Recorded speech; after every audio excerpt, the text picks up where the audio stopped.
Welcome all to the second session of the day. I'm flanked by two very eminent speakers and fellow historians. To my left is Professor Gajrani of Patiala University. He's been the most active historian and mover of ideas, hard taskmaster as I believe, gets things moving, gets people to work. And today he will be speaking on the sixth attitude to the question of Indian national unity, 1920 to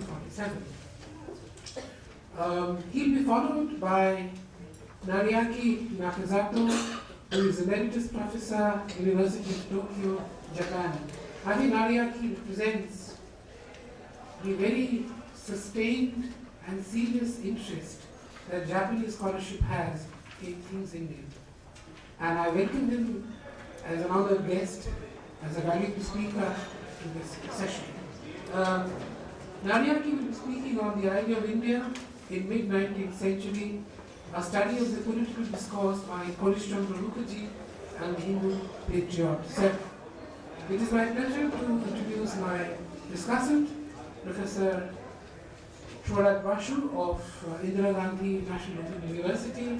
We live in the same city, meet very often, so his presence here is especially important to me, and I leave it to him to summarize aptly and provocatively, I think, what these two speakers will have to present. I am a strict timekeeper, so I should request both my speakers to stick to time. Please finish your papers within 30 minutes positively so as to have a more meaningful discussion. May I now invite Professor Gajrani to start with his paper. The subject is the sixth attitude towards the issue of Indian national unity from 30 to 45. Most of you were present yesterday and you have heard my views. In fact, I expressed the views relating to the sixth attitude towards the Indian unity. Though I have got a very long paper of 26 pages, which is not possible to present in toto. So I will be just telling you a few points. How Sikhs have behaved particularly during the national movement, during the period of national struggle. I am not taking beforehand and even after that. I will be strictly confined to the period which is mentioned. The Sikhs are a courageous and political awakened community. These traits were very much in evidence during the Gurudwara reform movement, which started in 1920-22. Despite being a minority, they contributed significantly to the national struggle and national unity. They were equally conscious to the problems facing the country. It was their nationalist feelings and outlook which made them even willing to forego the communal issues. Gandhi recognized the importance of their participation and contribution in the non-violent, non-cooperation movements of the 20s. Struggle for the national cause came naturally to the Sikhs, and it was with this perspective and their participation in the civil disobedience movement of the 30s, individual civil disobedience movement, and quite Quit India movement of the 40s is to be seen and examined, of course, analytically. Master Tara Singh, with a strong majority to the Akali Dal, was inclined towards the Congress. The Sixth Nationalist Party formed the Sardur Singh Commission and Hira Singh Dal was openly favoring the Congress. The Shiromani Akali Dal responded to civil disobedience movement by offering 5,000 volunteers on March 9, 1930 with a request to Gandhi to include at least 5-6 in his first Satyagraha contingent. The Congress leadership was wise enough to recognize the importance of Sikhs' participation, and hence Dr. Kichlew declared in Karachi that the Sikhs alone were significant to attain freedom for India. While lavishly praising the Sikh community, he urged them not to isolate themselves from the national issues simply on the question of flag. It would be imprudent on the part of the Sikhs to stay away from the movement just because the Congress had treated them badly. His logic was that if the movement were a success without the participation of the Sikhs in it, then they would be isolated. On the other hand, if without the participation of the Sikhs movement, Sikhs, movement failed, then they would be blamed for it. So he decided to participate in the movement with the Akali Dal flag. Some other events which occurred during this period brought some Sikhs factors to the fore, which made it expedient on part of the Sikhs to participate in the movement. Quite a large number of Sikhs were arrested and jailed for picketing against wine and foreign cloth shops. To the middle of August saw around 40,000 volunteers in various jails in Punjab along with Master Tara Singh, Udham Singh Nagude and many other Akali leaders. The tumultuous success the movement achieved had been to a large extent due to the participation of the Sikhs. The incidents of Sisganj Gurdwara and Peshawar acted as catalysts to the sharp reaction of the Sikhs in Punjab. This was amply evident in the fortnightly reports of the Punjab government. Fortnight under review has been perhaps the most anxious of the year up to the date. As described in my last report also, it was said by Nirnyan Singh, the Congress campaign had already reached a stage where disorderly activities were being deliberately organized. And finally, a highly critical agitation among the Sikhs arising from the firing at Sisganj Gurdwara at Delhi and the march of Master Tara Singh's Akali Jatha ostensibly towards Peshawar. The report noted with concern the absence of both the Muslims and the Sikhs from the Independence Day, despite their Khilafat and extreme Akali sections.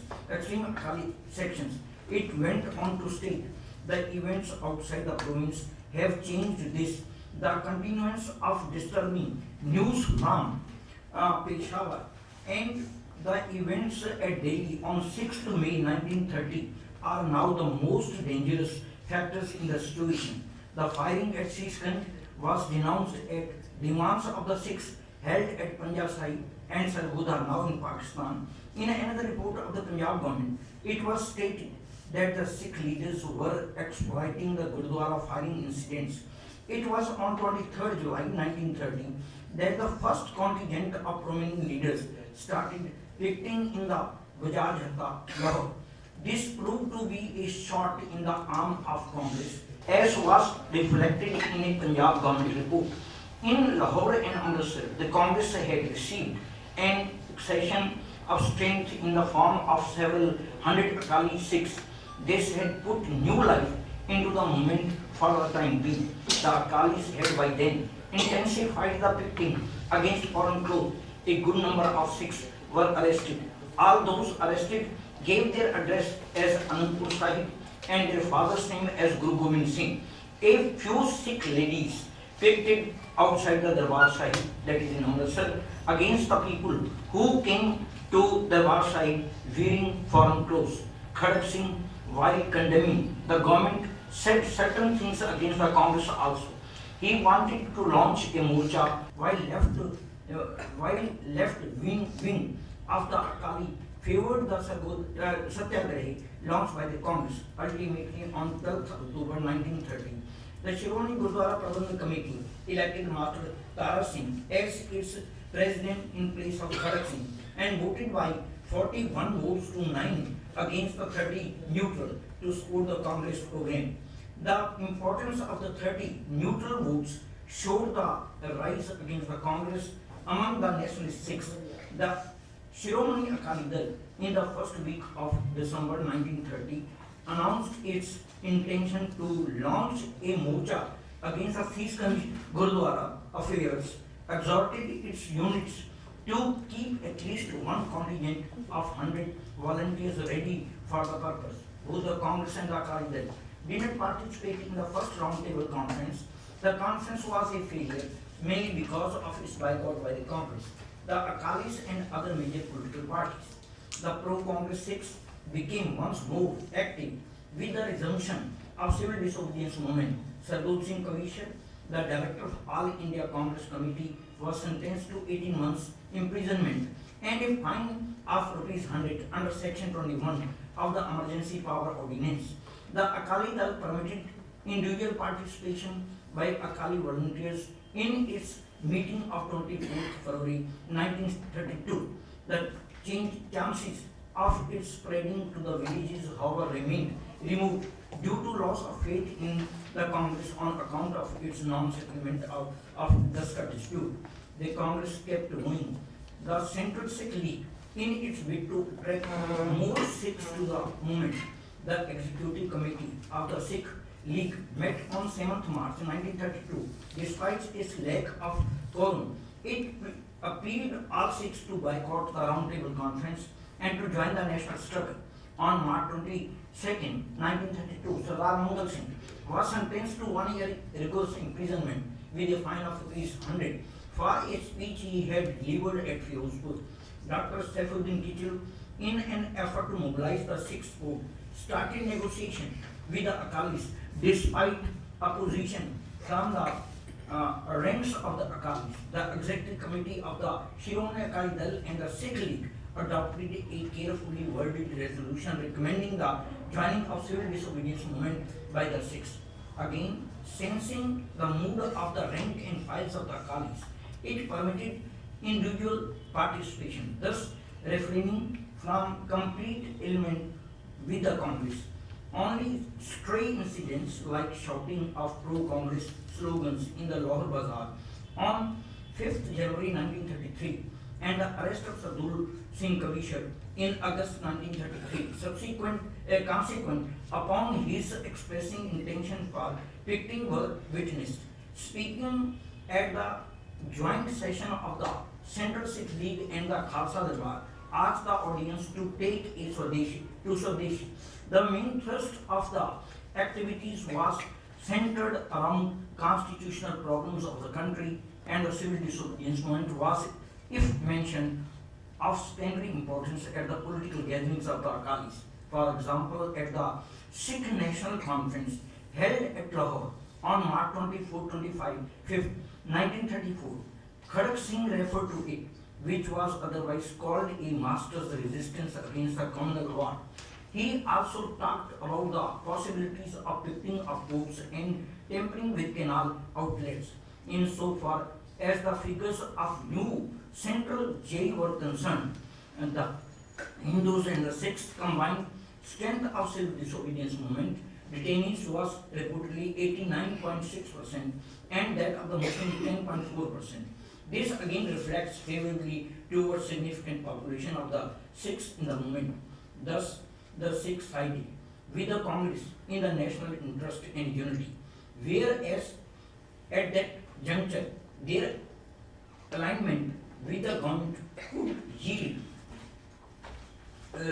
them some advantages which were not forthcoming because of the consistently indifferent attitude of the Indian National Congress.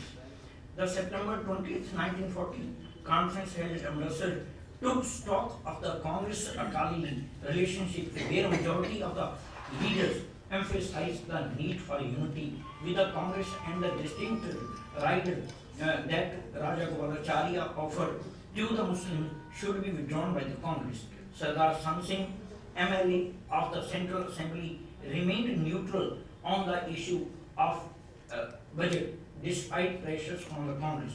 On the other hand, he came down heavily on the Congress in the press and voiced his dissidence with the Congress on the defense policy. Before quoting his arrest, Nehru conceded that though the attitude adopted by Gandhi was wrong, he said that Master Tara Singh's stand on army was equally wrong. The Sikhs made significant contribution to the INA also. The lukewarm attitude of the Sikhs during the non-violent movement of the 40s, notwithstanding the nationalist traits of the Sikhs, were in evidence during the 20s when the British offered them concessions toward them of the non-cooperation movement. But the Sikhs chose the nationalist path and stuck to the freedom movement, having in mind the unity of the country in their mind. Let me say in conclusion, almost all the events during the national movement from the year 1901, when Land Alienation Act was passed, and then there was agrarian unrest in the year 1907, and after that the 1919 Act was passed, and 1999 Act was passed, then 1919, and communal issue definitely touched the Sikhs.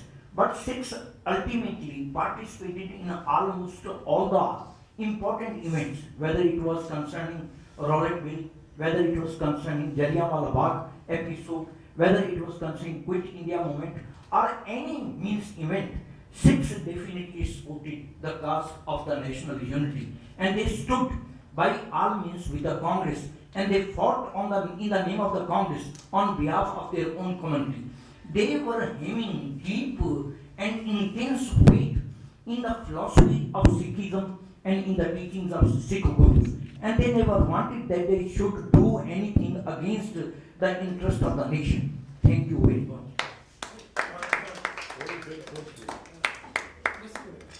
I think that was exceptional on two counts. First, for presenting such a thought-provoking paper rich in details, but more than that, finishing well before time.